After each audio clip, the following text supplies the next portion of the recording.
ቃሉ ብቻነት ይመስላል፣ ነጠላ ይመስላል።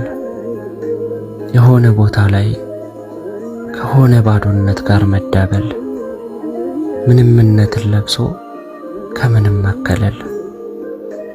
ዝምተኛ ቃሉ ዝምታ ይመስላል፣ ጸጥታ ይመስላል። ከቃል ሕይወት ማጣት፣ ዝም ብሎ መምሸት፣ ዝም ብሎ መንጋት። ግን ዝምታ፣ ግን ብቻነት የሆነ ሲኦል፣ የሆነ ገነት።